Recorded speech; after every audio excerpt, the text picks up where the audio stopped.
Charlie, if talk the cook rice and by now, maybe a rice boutique because I can really, really talk. Welcome to another episode of the OF show.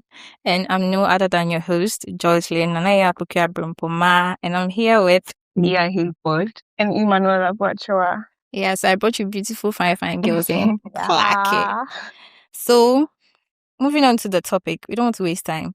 Today we are discussing mobile phones and how they contribute to mental health. First of all, what do you think about our topic, Ella? Well, I think mobile phones do have a role to play with our mental health because, there are people who doom scroll and then when they come out of their doom scrolling, they are more depressed than they were. Okay. Yeah. So it has a role to play. Yeah. Okay, so I agree with her. And even apart from doom scrolling, we get negative influence from the media. Yeah. Okay. So looking at what you just said, I feel you guys are capitalizing on the negatives. But me personally, mobile phone has helped me positively. How? Okay. Before we get to the how, we want to look at both aspects. Because when we say mental health, I feel mental health is not just limited to the negatives. Because when we say mental health, it's a broad thing. And fortunately for us, I'm a mental health student. Okay. So we are not talking about mental health conditions, but mental health in general. So it could be good, it could be bad. Okay. There are times that you are down. You are really down in life and things are hitting you from more angles. Maybe it's just something small, but then you don't know how others chip in. It becomes something that can really, really bring you down. You just go online, go and see a post on TikTok. You start laughing, like you see all those things. Yeah. It changes your mood. Yeah.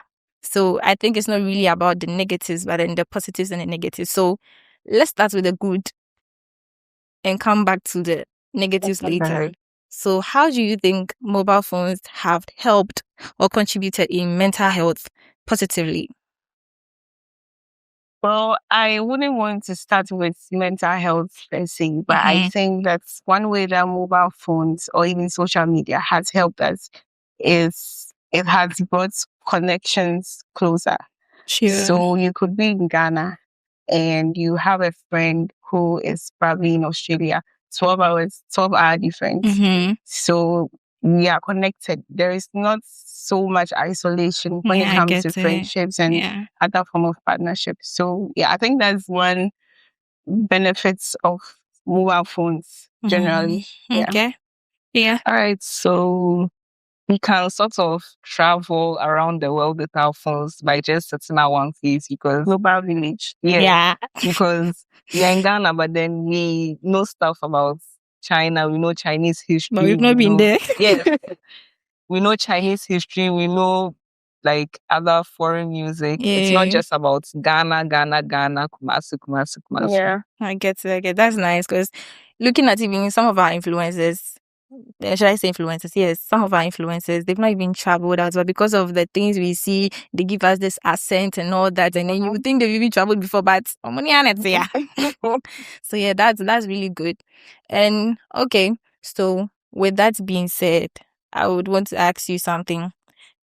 When I was doing my research, I came across a video where they're saying now the mobile phones have brought we the youth closer to our death and like they had a lot to say. Yeah.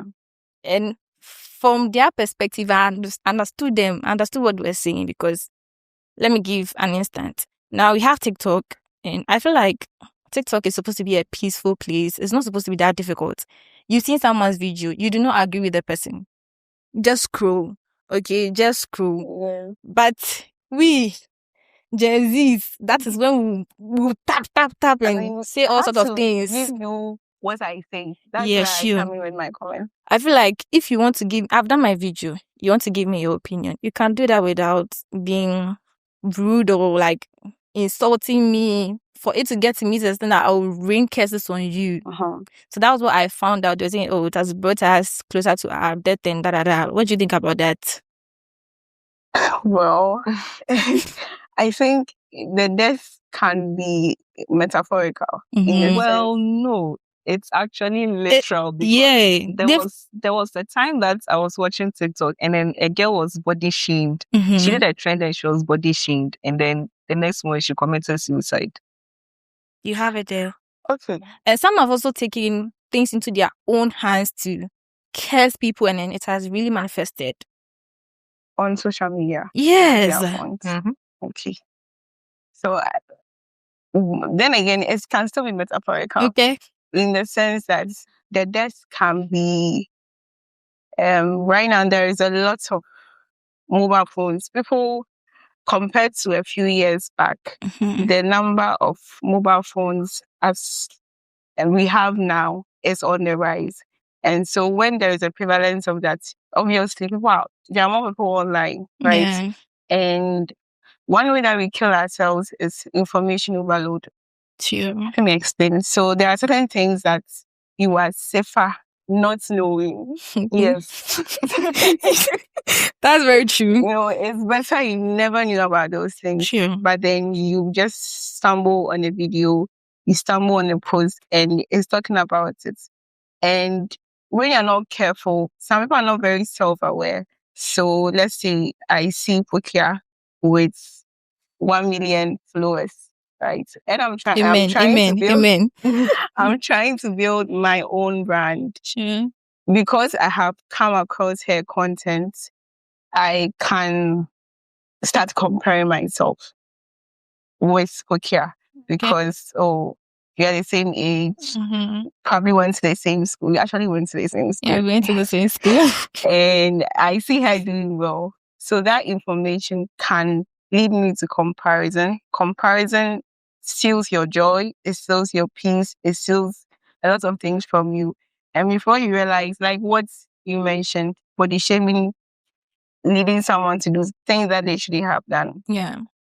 You have negativity all around you and you begin to kill yourself inwardly. And it can lead to all of that sorts of things. So though it has its own, it can lead to your death literally and then also metaphorically. Yeah. That's nice. Yeah. All right, can I add something? Yeah, sure. Like, don't you think it can also change the way we relate with other people?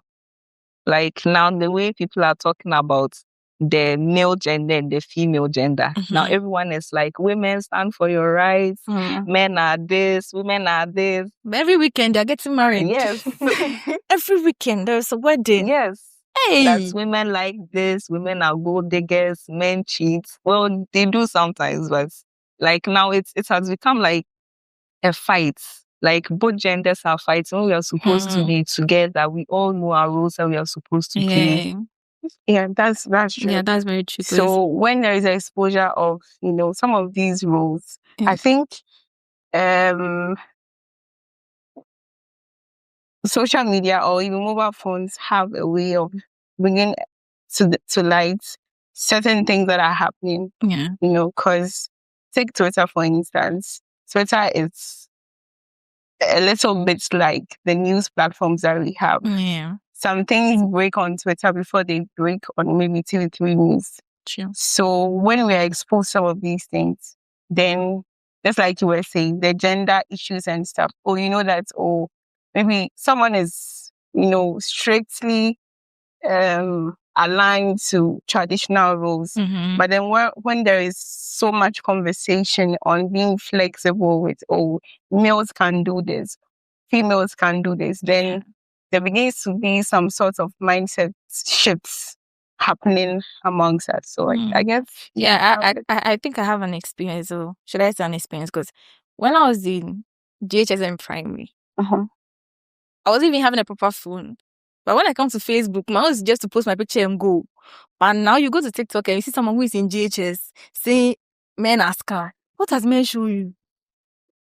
What have you seen? So you that is in GHS. Men are scam. So I feel like they've been seeing it and they feel like, okay, the aunties are saying it, so let's say it. Hey, men are scam. Okay. So that brings me back to what I was saying earlier on, that there is information overload. There are some things that you are better off not knowing. I think one time I posted on my status that the burden of knowledge makes ignorance bliss. And there's a saying that ignorance is bliss. Mm-hmm. And I agree to some extent. There are certain things if you don't know, you are free. Yes. But when you come to know about it, Yes. it places some form of burden on you. When I come to know that if I create X number of videos, I'm going to get X paid, X amount by, let's say, YouTube or TikTok. I'm like, okay, I have to create content. I have to. There's this anxiety on you. You know what I'm trying to say? Yeah. So, yeah. I don't know if you've experienced this thing. When you go to TikTok, you see normally in the comment section, they put a search bar there, like some of the videos. Yeah. And someone can write in the comment section that whatever you do, don't search it. I'll still go and search. Like we are curious, so like I'll still go and definitely search. know that we will search, and not sometimes, I always regret doing it, but Very then good. I keep doing it. I'll be like, Charlie, the thing, they've written it there, said don't go and search. Then I've carried my legs, I'm going to search. So I think you are all cats. You are all curious. Yes. And curiosity will kill the cat one day. So it can lead to your death one day. So you just have to know where to place your boundaries that, some information, just, you don't have to, kill yourself but it's tempting. It's tempting. Like, your boyfriend's phone is there. That's a good thing. Meanwhile, you go through, you cry, but you still go through. What are you going through? Okay, so now let's bring it back to in contribution to mental health. Because now I feel like some of the things that need to be celebrated is mental health, but then it's not getting that recognition because most of the people that we see on the outskirts, those on the roadside, it's something little. If maybe they had the support they needed, it wouldn't escalate to that level. I feel like it's an aspect that, should I say the government, not only the government, but all of us, you're not looking at it because I know that this podcast that I'm doing, one day I will say something, someone will pick it out of context and when is it something different, it will affect me. So I have to be very careful in the things I project because I'm thinking of my mental health. In as much as people have made it look like, it's actually these influencers and that are making people feel depressed, less of themselves. I don't think it's solely that, even though it's true to some extent, but it's not solely that. You're the person you have a role to play. Someone has bought car. Me, I'm leaving my mother and father's house. The person bought car 21. Maybe the car is not the person's money. Should be bothered. Yeah. So you, the individual, know you have a role to play. It's not like someone has done something. I'm going to do something. Hey, you tell you.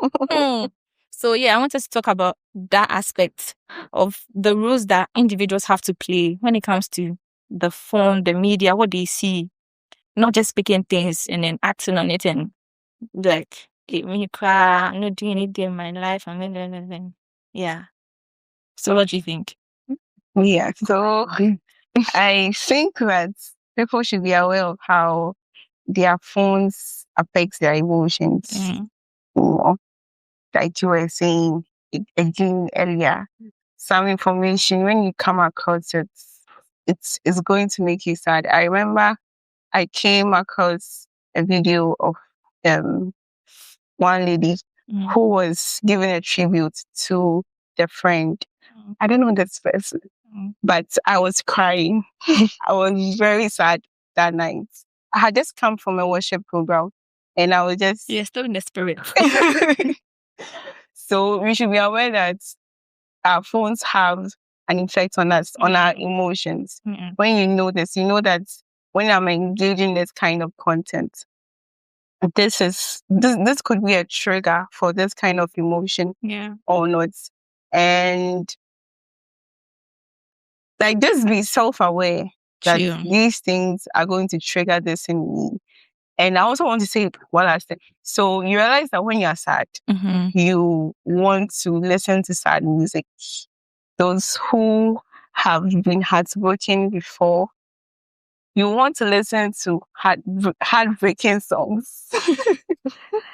If you are grieving, I can relate. But go on. We want to listen to songs that sort of is going to enforce that behavior or that emotion.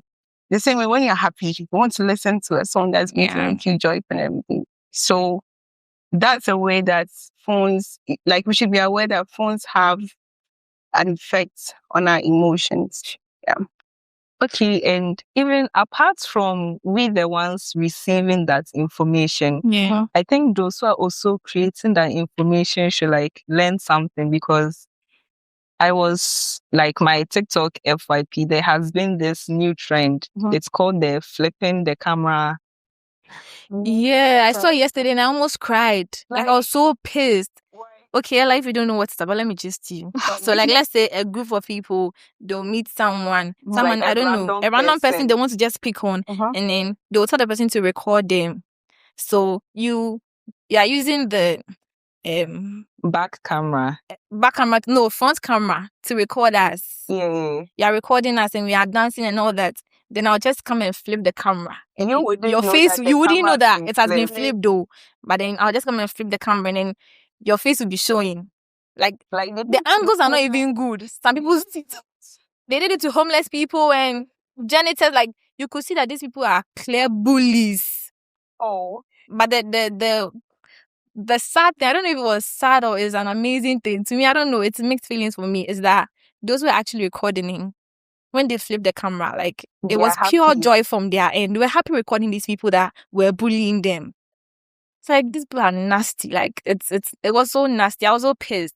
When I started watching that video, I didn't understand. No, till I got to the middle, I saw that homeless man. I was like, Charlie, just come and try it in Ghana. Or buy you a BMA. Just come and try it in Ghana. You've not seen it. Maybe after the show, I'll show you. Like, it's sad. It's been appearing on my FYP for like the past 3 days. And it's like, who would think of such a thing? Yeah. Before. But some of the trends too, like, you don't know where it's coming from. Where it's coming from? Yeah. I don't know. We all don't know where some of the trends come from. Like, some of the trends are crazy. Is this a trend you have to continue? Well, if people jump on it, it's like this trend which came in 2021. Put my head on your shoulder or something. Put my head on your shoulder. Hey! Down there. XSS. Boy. So obviously, I mean, if you want to, there's this thing called FOMO. Yeah. So if everyone is doing it, and I'm not doing it, I feel like, okay, I feel left out. Yeah. Yeah. But there is one podcast I listened to, God in the Date podcast, and he brought a guest. I think his name is Yanui or something. Yeah. He has this t-shirt brand that recently I saw one of his designs. And the design is like a Tetris. You know Tetris? I don't know Tetris. Yeah, Tetris is a game. You see when you play and then this thing. So the design is if you fit in, you disappear. I've seen that game. We have it on Yam, our keypads. Yes. So that's the design. Yeah, that's the name. Tetris. We learn every day. I'm sure you didn't even know. It's Tetris. But so if you fit in, when you're constantly being bothered by something, like I'm missing out on something, you always want to fit in. But when you fit in, you're going to disappear. Yeah, like everyone. So what's special about you now? You're not unique anymore. Yeah. Exactly. So okay. What an interesting convo it has been, but we are still going. We are not giving up. So now, what I want to say is, looking at